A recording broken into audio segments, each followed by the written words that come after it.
Let's take a look at the image controls for the image viewer. I'm going to go ahead and do a quick render with F9, and our image viewer comes up. And under File, Image Controls, we can do some interesting things. But first, what I'm going to do is I'm going to get another image, so I at least have one more render to work with. I'm going to go ahead and go over to the light properties, and under light intensity, I'm going to crank it up to, well, let's just go extreme. It's going to be a bit much, but let's do 200 for the light intensity. And I'll do another render. Yeah, it's pretty bright. Okay, so if I use my page up and page down, I can toggle between and compare, but there's other ways that we can go about comparing the two so that we can see both images at the same time. So what I'm going to do is go over to File, Image Controls, and what I can do is if I want to view both of them, I can go foreground, and I'm looking at the first render I did, and I can put this one in the foreground, and now I'm looking at the second one. I can put the first one in the background, and under blend mode, by default it'll be set to none. If I change it to horizontal, I can take and use the blend slider, and we can see half of the image. I'm kind of at the halfway point. I can see half of the background image and half of the foreground image.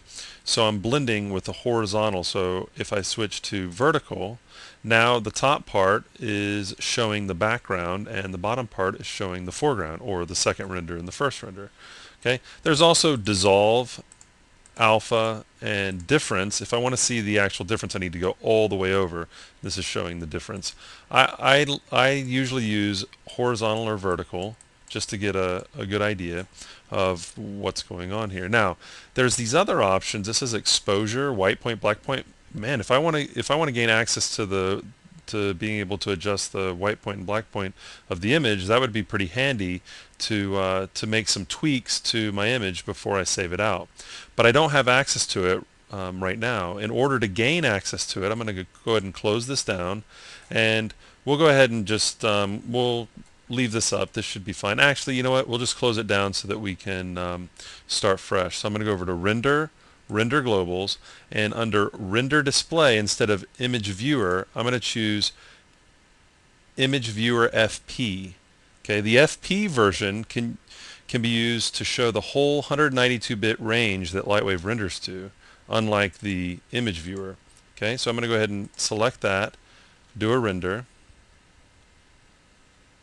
continue, and I'm going to go to Light Properties, and I'm going to do another render. I'm going to set the light intensity to, I think we had it at 100, but I'm actually going to lower it to 50 just so we have more of an extreme, and go ahead and do a render. Continue.